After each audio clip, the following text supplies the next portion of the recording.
Hey everyone, Ron Newcomb here with the Indie Coach Podcast. I'm here with my new friend Chris Wicke. We connected on LinkedIn, had some good conversations. I was seeing what he was putting out, was really enjoying it. So I invited him to be on the podcast. And I'm excited to have a conversation with him to get to know him myself. And you're going to be able to listen in and let's take away some nuggets from this. But before we kind of dive into some of my questions, Chris, in order to set the stage, why don't you talk a little bit about your experience, what kind of led you into the filmmaking process and the filmmaking journey, and then we can kind of kick it off and take it from there. Okay, great. Yeah. Brief introduction. My name is Chris Wicke, as Ron said, and I founded Embr Entertainment. And I founded Embr about a year ago, just over a year ago, to start producing vertical mini dramas. And I had a small production company, and I had some corporate clients, and I was doing some TV development stuff, and ended up falling into this vertical drama world and produced a couple things in there. But then I really saw that that this was going to be huge. So I just formed a whole separate company just to do this. And that's where we're at right now. We're producing our 11th, 12th, 13th, and 14th films over the next couple months. And we might even have more right now. So it's been, in the last like 6 to 8 months, it's really, really exploded, this whole vertical mini drama industry. So it's been really, really exciting. And Yeah, man. No, I mean, kind of having an outside perspective looking in, I been reading and watching, probably like most filmmakers, about the vertical content and where it's going. And I can see the gold rush. So I'm trying to figure it out and, where's my place in that? I love the fact that it is another medium to tell stories. I have a really good acting buddy of mine who was being courted by, the kind of mini dramas, vertical content, and he never would do it. And finally, he had a buddy that was making so much money at it yeah. that he took a meeting with the company, and what he really gave them props was they were very much storytellers themselves, and they Mhm. really wanted to kind of they all know what kind of the vertical content maybe is and where it can go. And they were Mhm. they were really forecasting of the where we could take this thing together as a collective. And that is one of the main reasons, why I wanted to talk to you, why I've been very curious, because I've been extremely curious in vertical content. I'm making my own vertical right now, uh, Cool. teasing it out with AI to see if there might be something there, a Jack the Ripper kind of who done it thing. So, what if you don't know, you need to go check out verticals if you're listening to this, because you need to be educated about it. This is not a web series back in 2000, the early 2000s, 2010 timeframe. The thing of the day were web series, and that's not this.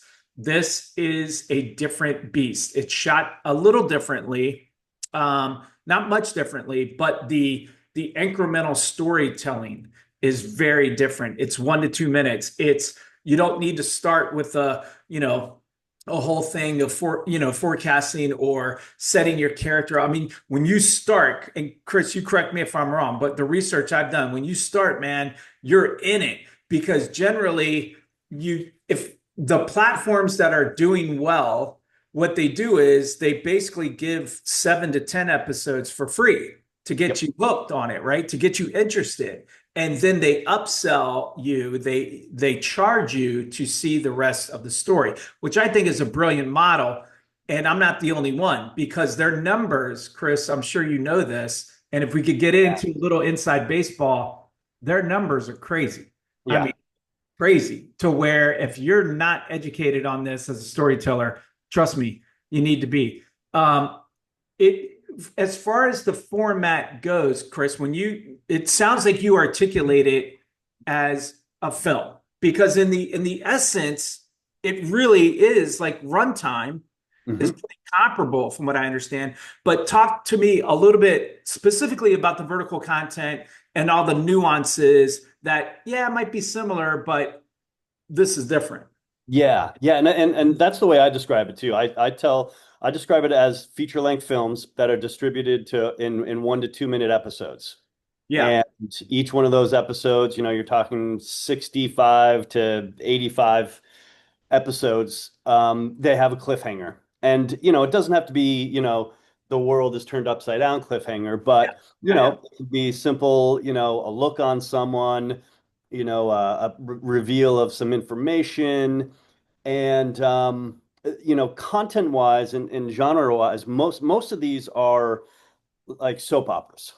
So that's what they're feature length soap operas, and they're melodramatic, and they really do lend themselves to the format, because you are really trying to evoke, these very, very base emotions, such as, anger and hate, even jealousy, betrayal.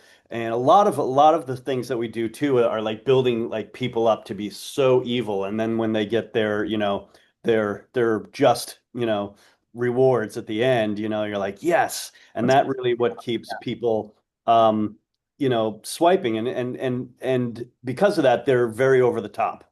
They're melodramatic, but they're even more crazier than, your standard soap operas. They can be. Yeah, yeah, and I definitely have found that to be true. I'm kind of trying to bring my own little twist to it, like on mine. I'm sure everybody is, but I appreciate the just frankness of this is what's selling right now because that does seem to be the landscape right now. It reminds me of I've been also taking some of my screenplays and turning them into novels, and so it Mhm. reminds me of the romance genre, right? Yeah. Yeah. Some people are like, oh, that, kind of downplaying, oh, that's romance stuff. And yet it's the number one genre of books sold every Yep. year. romance, It's romance. seeing a huge resurgence right now too. Yeah, Yeah. exactly. And it's, there is an uptick. And again, if you haven't seen the numbers, dear listener, you need to. Um, so they kind of have these incremental steps to it. What parts of your old media experience that you've had do you still apply or don't apply in this new content landscape of verticals? That's a really good question. And I'm kind of an interesting test case because I I graduated film school a long time ago, and during that time, I was a complete and utter film snob. I was, even like Quentin Tarantino was too mainstream for me. I was like into like obscure, European films and, black and white films, and I told myself I'd never work in TV or video or anything like that. And about 3 months after I graduated from school, I was working in TV. And that's where I stayed. And it essentially was like news video magazines type of stuff first, and then I got into reality TV. So I actually never worked in, the scripted world at all. And even the films that I made in college were more like experimental. So I had very little experience in the scripted world. And I just really kind of lucked out. Somehow I convinced this Chinese company that wanted to produce their first film here that I could do it, and I did. And I learned a ton on that because they wanted me to produce a feature-length film for $70,000. And I was just like, because of my naivete and inexperience, I'm like, sure, that sounds great. I'll do everything, and Yeah, I'm yeah. gonna pocket the money. It'll be like a whole half a year's worth of work, and I ended up doing, directing it, doing second camera, wardrobe, casting, locations, crafty, and everything. And I got to the point after about 4 days, 5 days, I'm just like, if I want this to be a success, like I gotta give up, the creative reins. So I actually brought a director on to finish the film, and she directed the majority of it. Um, but that was like, huge. It was a huge eye-opening experience, just that aspect of it. But then we still did it guerrilla style because we were very, because it was so low budget, I had to pull every favor that I had in Nice. town here. Yeah.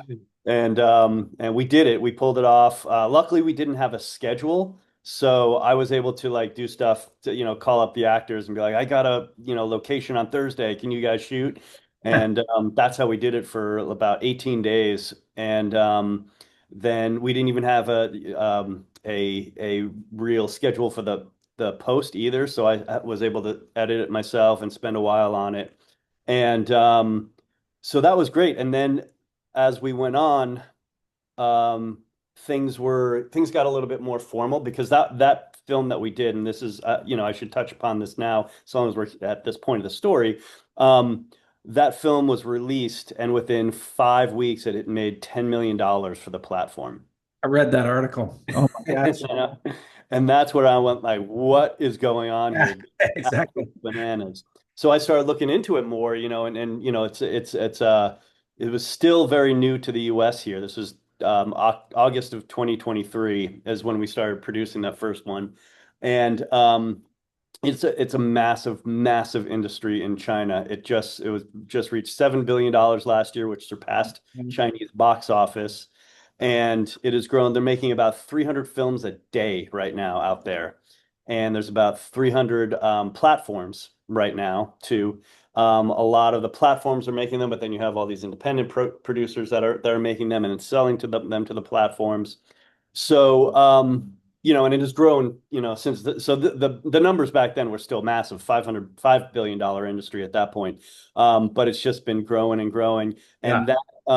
so on our next one, because of the success of that one, we got a much better budget. We had other platforms coming to us. They were actually offering us a little bit more money because we pulled that one off somehow. And so things, so we had to start formalizing things.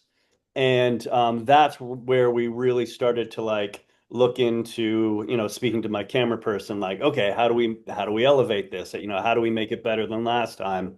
And but unfortunately, with the budgets also came the schedules too. So we were, got shoved into these really, really tight schedules, and we had to kind of formalize everything so that those first two films that we did after that weren't our best work because we were figuring out how to shoot really fast. We're doing 12 to 20 pages a day sometimes.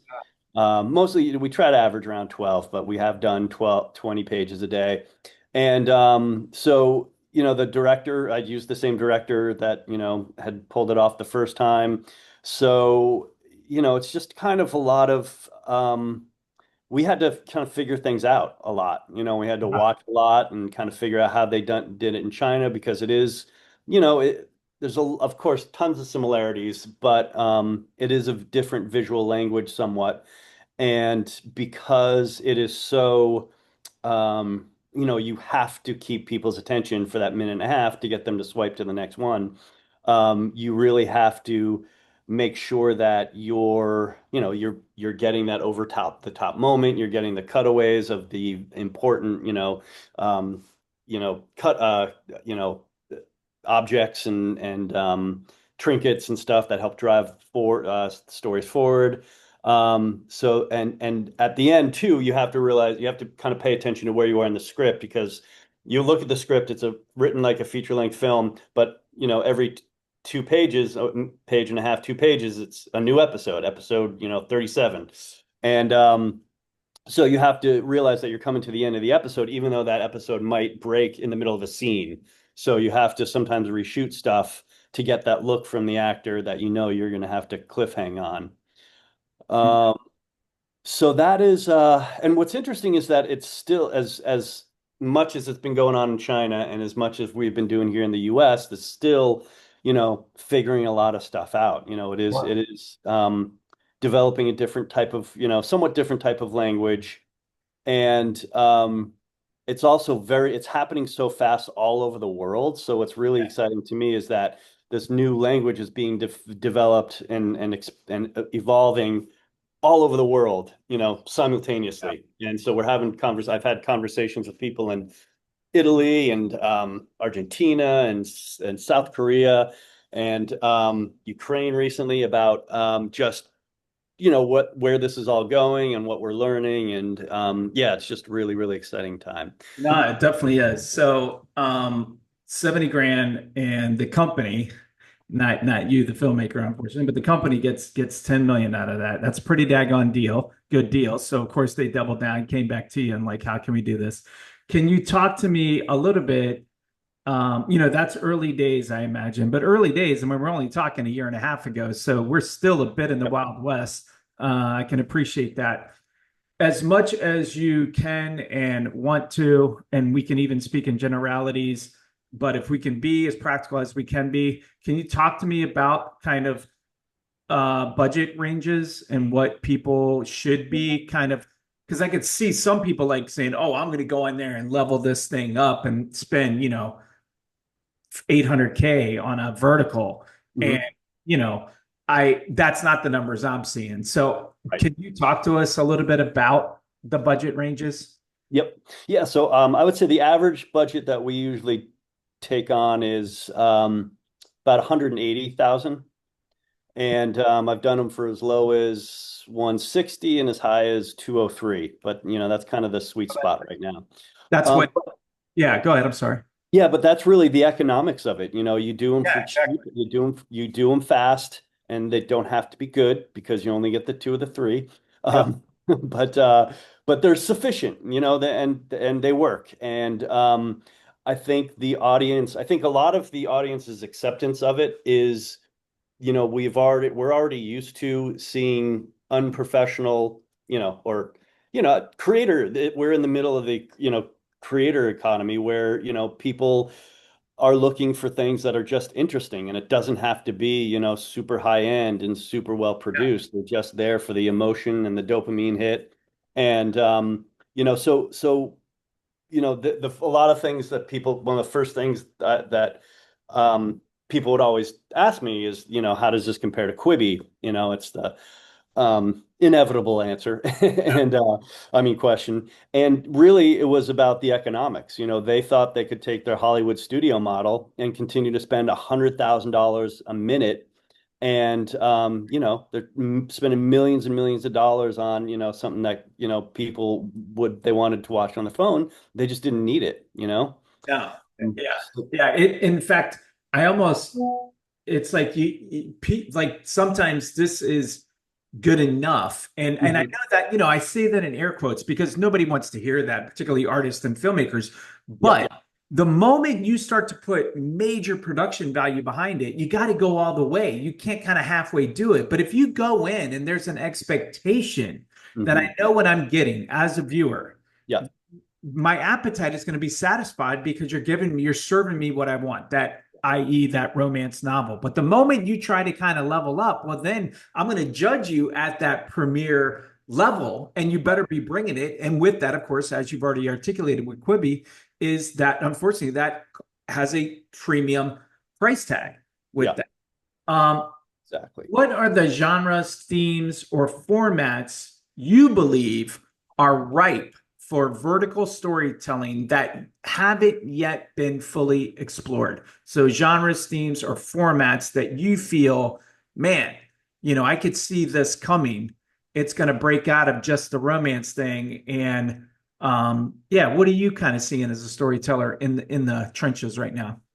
Yeah, so that's a really great question, because there's big discussion right now in the industry about that. Like, where do we go from here? We have already produced one horror film that actually did pretty well. Okay, cool. And I think that's probably going to be the next. We're Wait, going to start seeing more of that. Yeah, yeah. Because it's it's kind of it kind of fits within the horror production mode anyway. Fast and cheap, and you don't need big stars. And you can still get, the thing that I think we just need to figure out is um, how do you evoke that same emotion, and those scares, and those tense, the terror of horror films, yeah, on the phone, because again, it's not as easy, it's not as straightforward as the base emotions that we're we're trying to evoke in with the melodramas. So it's going to be a little different, but I think there's definitely plenty of room to do that. Right now, the main demographic for these films are actually middle-aged women, 35 to 55, and because of the romance genre. so that's really where the audience is at right now. So people are going to continue to make, that content to feed that demographic that's already there. But we are going to start seeing for sure some other, people reaching out to other demographics. And I think another one is going to be suspense, because you can still do that relatively inexpensively. We did an action film, and it was still like a really low budget one, and it was just really, really hard to do on our schedule and our budget. So I think we're going to see some of those. I've seen some stuff coming out of China that's more action, thriller as well. But I think more of the suspense thriller is going to be one of the more natural progressions. So that and horror. Yeah, and maybe still kind of anchored in that romance element. Like serve them what they want, don't move away completely from. But, James Cameron quoted, and I actually happen to believe this as well. Every good story has a love story in it. Yeah. If Yep. you look at James Exactly. Cameron's, all of his, there is a love story in almost every project he's done. And Yeah. that is a visceral emotion that we all want. Yeah. Um, so you kind of mentioned this already. How do you localize or adapt content across markets, as in US versus China or other countries? And you've already mentioned some, Italy get into the mix, South America, while still keeping your own brand or voice intact? Or are you starting to see even like, hey, you got to have your dialogue track separately and we're going to localize it? Or is there even already a play for AI? I mean, we know that's an obvious thing that could be done is the voice and stuff being changed in various languages. I don't Yeah. know that we're there quite yet, but dang, if we're not, we're super close. So I wonder, are you all, and not only you, but are the more importantly, there's from what I understand there, and I want to go into this in my next question, but there's two primary Chinese companies that are doing verticals primarily. I know there are others, but it seems to me there's kind of two big ones. Is that accurate? Yeah, there's a couple that are well, it depends too what you're talking about. If you're talking about platforms, yeah, right now there's Real Short and Drama Box. Those are the two big ones here in the US. There are other medium-sized players and then some smaller sized players too, but there's also a Ukrainian platform called My Drama, and they're like number three right now. And actually, the people that own Real Short or the investors behind Real Short also just launched another one called Flare Flow, and that is already taken off really well. So I would say, there's probably four. What do I say? Maybe five big player, like big players, that are really leading, constantly, um, on the top of the rankings and putting more money into it. And like My Drama, we're doing our first film for them right now. They want to do 250 films this year. Real Short wants to do 200. Flare Flow, I think, is up there looking at 200 as well. So those are the big players, and they have a lot of money behind them as well. But there are two in China. There's actually only, it's interesting because there's a bunch of production companies now here that do what we do, which is serve these platforms. But in China, there's really only two production companies, Oh, and interesting. they have cornered the market. And because most of the platforms, well, it's also a little different there in China too. Most of the platforms they produce internally, so they're not looking for third-party vendors anyway. But then they have things like app and apps. So like the WeChat app actually has theaters within it. So and it's kind of like a TikTok, where people can just upload their films there, and then they still can make a paywall and everything. But it's yeah, it's a little different than here where we don't have like the in-app theaters. But I think we're going to see that at some point here. Um, but yeah, it's interesting that there's really two production companies out there. But I did want to, I did because I just had a really interesting conversation with a team over there in China recently that was kind of filling us in what's going on over there because they're about 2 years ahead of us right now in terms of, what they're Yeah, doing and where they're heading. So it that's was good. really like really eye-opening. And one of the things that they saw is they actually are seeing bigger budget films right now too, because you have so many people that are creating this level of content. Um, people are starting to go, well, if I do, make it a little higher budget, I'm going to stand out, and that gets them higher press and everything too. So they are starting to see higher budget stuff.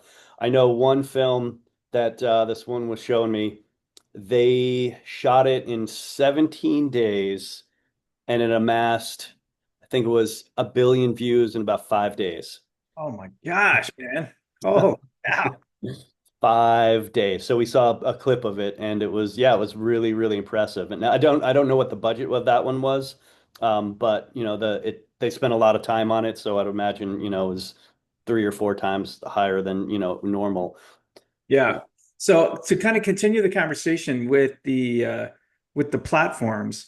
So um here's the rumor mill, and Mhm. you maybe can kind of give me your thoughts on the rumor mill. So this is complete raw conjecture based upon reading and hearing. From what I understand, and I tried to verify this, but I just wasn't able to. I swore I remember reading that Netflix is very interested in vertical content, which I got to imagine they would be. And they did a test run in India and it came back very favorable. And then I also heard Amazon is also very interested in vertical. And there are a ton of platforms being built right now to solve this demand that are trying to fast track the availability of having content out there. The one that I'm surprised that hasn't announced is this guy right here, Apple. I mean, they've Mhm. got the money, they've got the platform, or Right. the ability. So I'm a little surprised that Apple's not in the game. To me, that seemed like a no-brainer. Maybe they will be at some point. The money will just be so good they can't deny it. Right. What are you seeing the landscape as far as that? Does any of that resonate? Are you hearing any of those things too? Like in a year from now, are we going to see verticals on Netflix? Do you think? What's this is just? I'm not going to hold you to any of this. This is Yeah, just yeah, no, for sure, for sure. So I did say, yeah, I heard the same thing that Netflix is experimenting.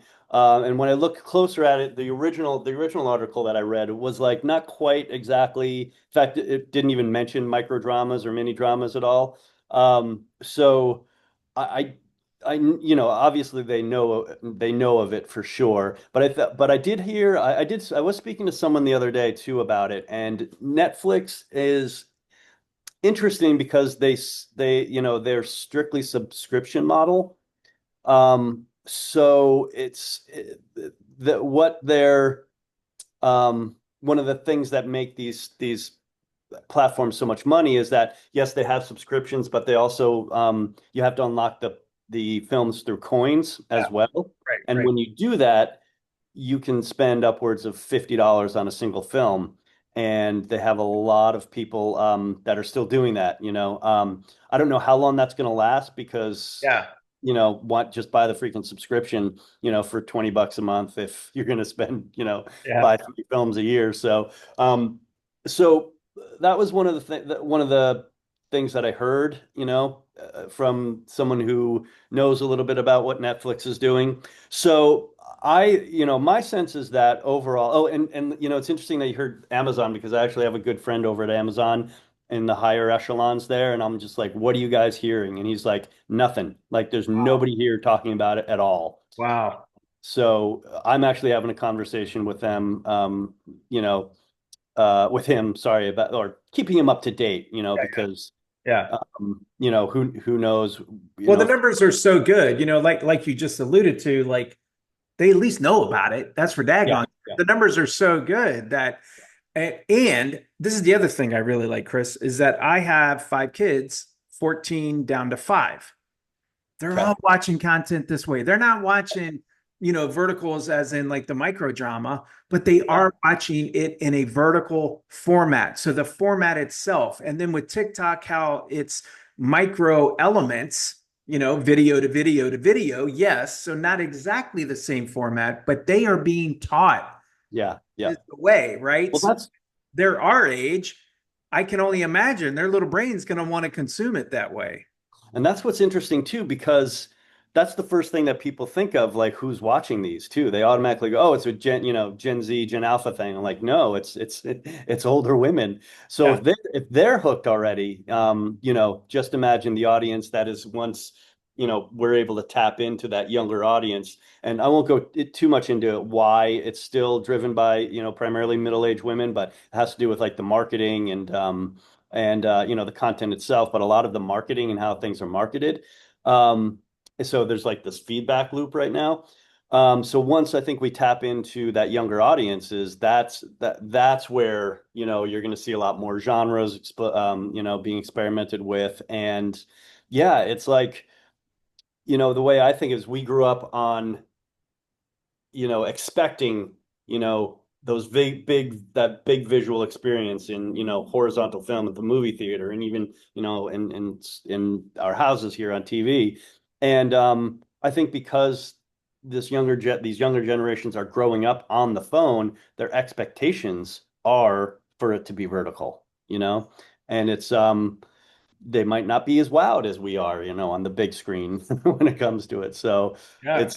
yeah, it's really interesting. So that's a whole like thing that's going to happen, I think, relatively soon is when those generations start going, oh, this is cool content. Yeah, well, I think YouTube has been, I never thought YouTube would like go away, but I didn't think it would all of a sudden. It's almost like if you're looking at the numbers on YouTube, like they've like hit another, uh, Yeah. they're into the stratosphere again. They're going like skyrocketing. And one of the things, of course, that we know that they added was the shorts, which are a vertical element Yep. to Yep. and they are, it's like we're training these young people, and there has to be some delivery mechanism at the end of that when they hit their 20s and 30s and things. And I totally hear you on the fact that right now what's driving it is middle-aged women on these romance ones. But again, I think that there are going to be, because there's so much money being made, experimentation around that. When you get um, when a company reaches out to you and says, okay, will you do a project? Do you have to pitch them the idea, and do you just get paid? Here's a flat rate, thank you very much. Or do you get to get any back end or anything? Do you get any type of residual at all? Or Yeah, that's a great question. And I will answer that. Can you give me 2 seconds? I got to go get my charger. I just realized my laptop's going to die. yeah. So I will entertain you, dear viewer. If you don't know, about verticals, I'm telling you, you at least need to be educated on it. Like I said, I've been experimenting with utilizing some AI. I've always liked the Jack the Ripper story, and so I've been using the Jack the Ripper story set almost in like a steampunk sci-fi element, where there's, potentially elves and dwarves and stuff in there. I mean, not full on crazy. It is still the Jack the Ripper story. And then I'll see how that kind of takes me. So I'll keep you all posted as I work it out. But again, if you haven't seen vertical content, I highly encourage you to go check it out. So Chris, talk to us about maybe kind of a little bit of the, as much as again you feel comfortable and you would like to, the financials of it, if there is some upside. Yeah, so really interesting. So up until, recently, we've only been works for hire, essentially. They hire us just to, if we were going to produce a commercial or, a TV show, no back end. I know some people have put back end clauses into their contracts and it doesn't always work out because these are essentially studios, and they've got fancy accounting, like, oh, we had a lot of overhead this month and this all went to marketing. So, you That don't sounds see, familiar, Chris. yeah, exactly. Music industry, Hollywood, so, but what is really interesting now is that a lot of these platforms now are much more open to co-productions and purchasing films straight up too. So you actually have, like I said, in China, it's a lot more common for people to just go out and make a film and they'll sell it to the platforms. And with 300 platforms out there, it's easy. It's an easy sell. Um, and so we're starting to see some of that, and then there's back end deals on that. But there's also like a lot of essentially it's the Wild West right now. It's like whatever deal you can think of, you can probably, figure it out. So we're, talks with a couple of the platforms right now to do like 10 picture deal. Actually had a 10 picture deal with one of the platforms that has since pulled out of the US because they couldn't make their marketing work. Hmm. Um, but we're in talks right now to do like to develop 10 pictures with them. So what we're going to do is we're going to go and we're going to go find investors. We're going to put up half the money. They're going to put up the half the money. We're going to develop the scripts together, and then yeah, and see where that goes. But we're also launching our own platform here soon. So we're going to have our own, app, and that's become something that you see that's very common too, is platforms teaming up together and co-producing a film, and they each put it up on their platform at the same time. Once in a while, if one company puts up more money than the other, they'll get, an exclusive 3 month window before the other platform does it. So yeah, it's really kind of the Wild West. It's all over the place right now. And That's interesting, man. what one big thing that we're seeing now, we're actually just went into development for our first branded film. And as Oh, far as I know, there still hasn't been like a US branded film as of yet. They do them in China, like Starbucks did one in China, a branded mini drama. So did McDonald's. okay. So Wow. so we're doing one right now, and our deal with the company that's sponsoring it is we do get some back end on that as well. So Oh, very cool. Now, do you already have a buyer for that? we Okay. do, and not a buyer because they're gonna essentially take it for free and then market it. And Okay. that's the other part of this thing too, is that the marketing is very capital intensive. They'll Okay. Yeah, that spend. makes sense. So what the for and to give you a good example, the first film that we did that I told you made $10 million. They also spent about 9.5 million on advertising. Because they were just trying to get people to download their platform, I see. and um and trying to get people to subscribe and everything. Yeah, So build that army. marketing, Yeah. yeah, the marketing is big, big, heavy, capital intensive Yeah. aspect of it. Yeah, I could see that. I mean, particularly on that first one. I mean, $10 million is a crazy amount of money.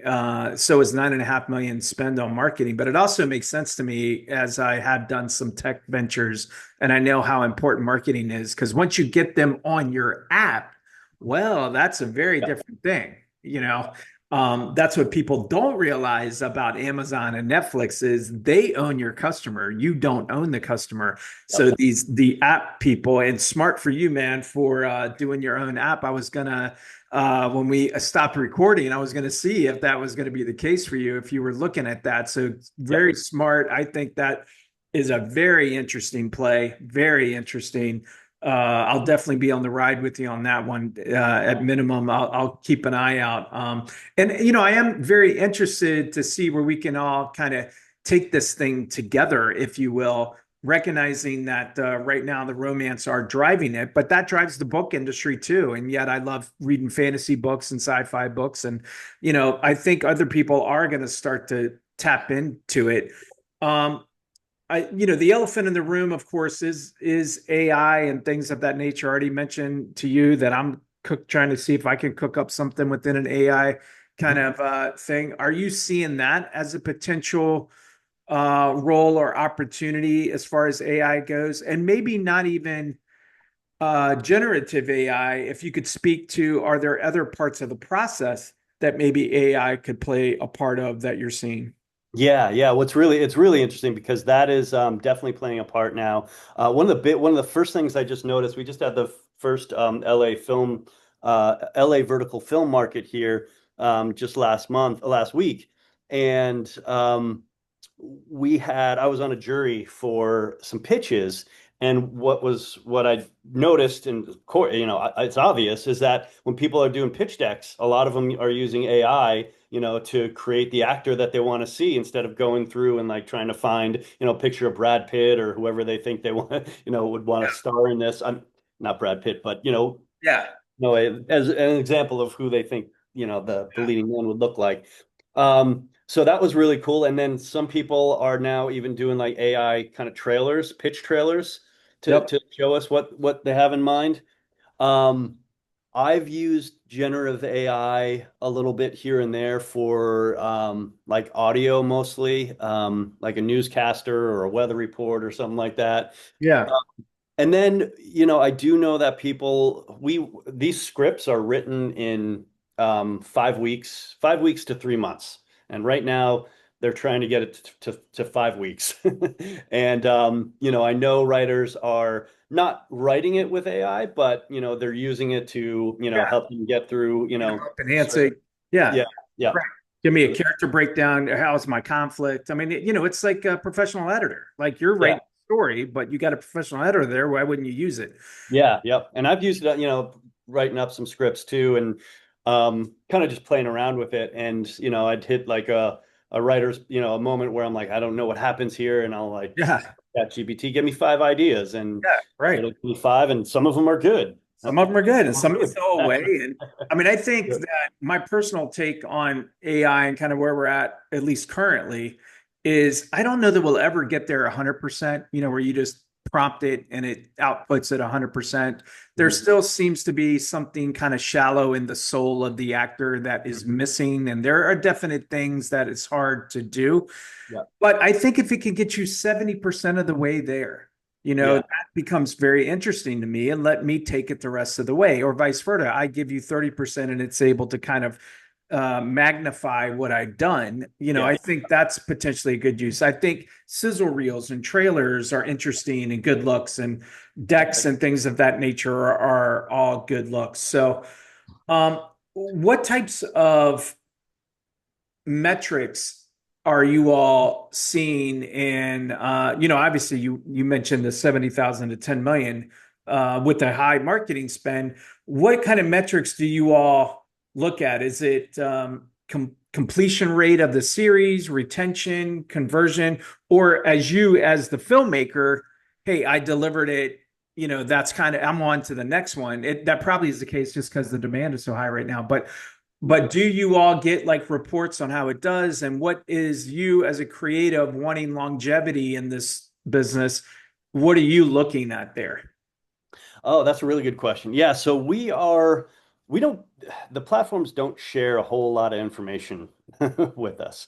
And even like there's some companies in China that rank films on these platforms, but even they only do it based on how much um, money is put into social media marketing.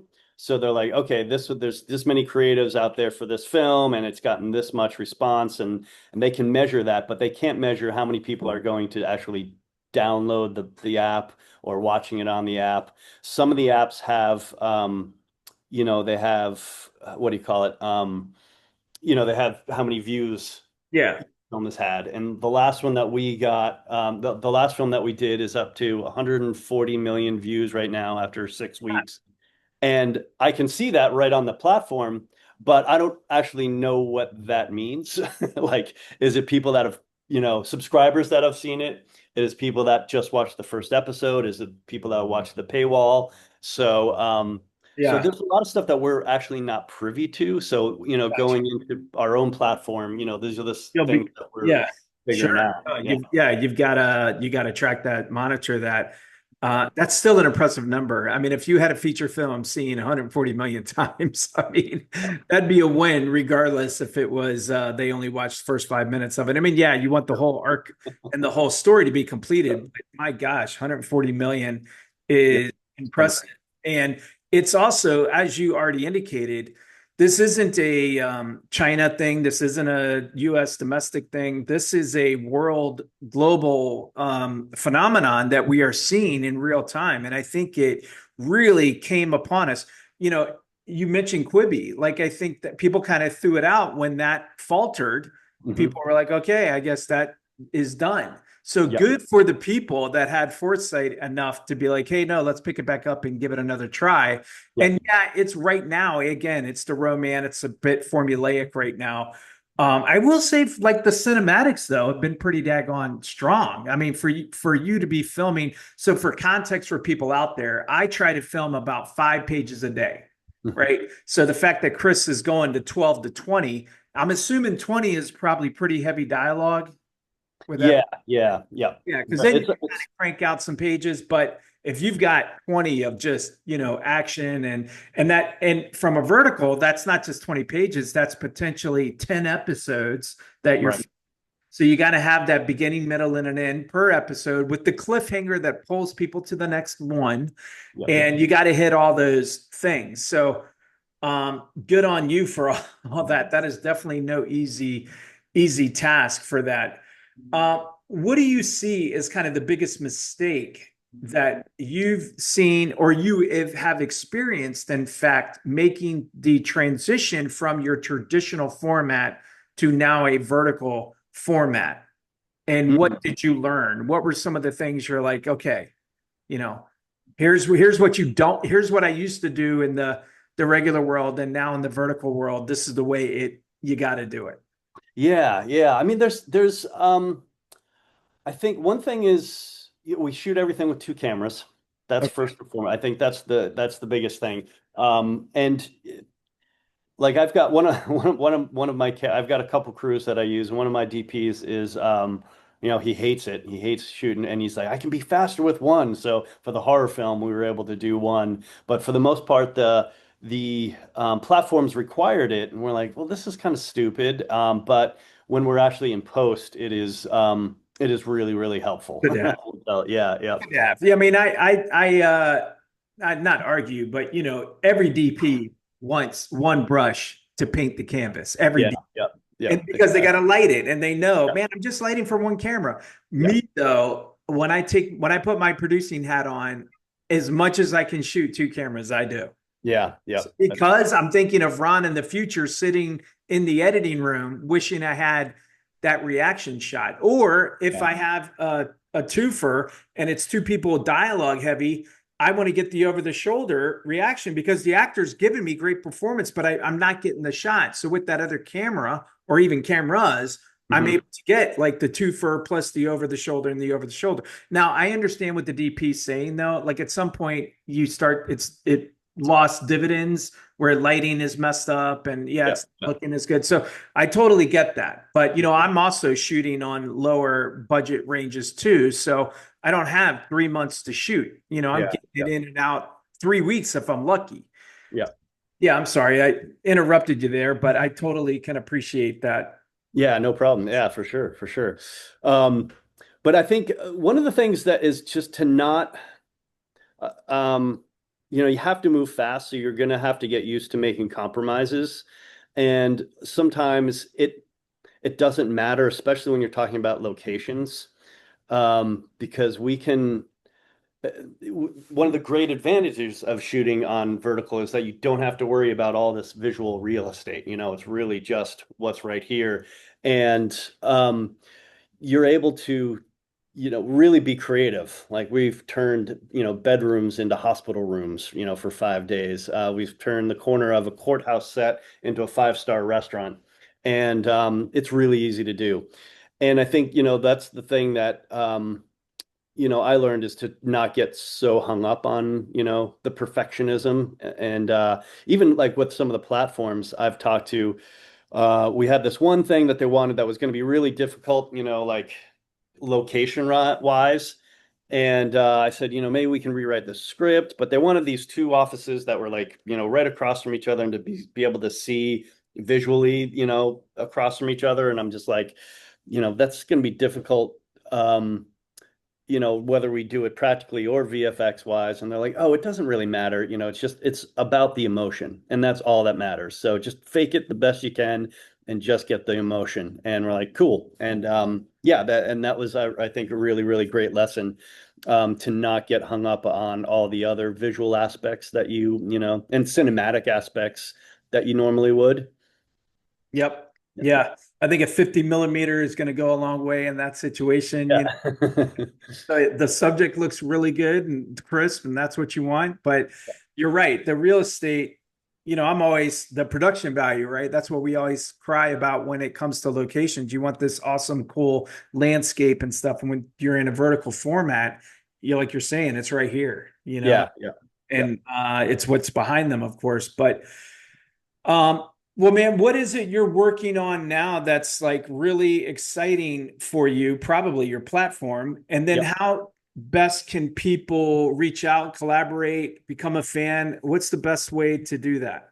Yeah, so they can check out our website is our website right now is made primarily for the platforms, to get more business in for us, but we have our contact information there. I'm on LinkedIn. Um, and yeah, I think those are the two best ways. Our website, has our information, our email there, and LinkedIn for me, and we have our LinkedIn page too. Our Instagram page is Embr Entertainment. Yeah, I should say, you know what? Maybe I'll send you all our assets. That'd be So great. Yeah. And I'll be sure to include them in the show notes. I highly encourage people to check Chris out. Look, starting a new venture is hard enough. But I think he's onto something. Like I said, I'm going to be there for the ride. Well, I appreciate you all watching, listening. Make sure you do like, subscribe. It does help. And, leave a comment. Let Chris and I know that you're out there watching and listening. It does help the channel also. But I believe we are good to go to conclude our discussion with Chris Wicke. And remember, nothing is wasted.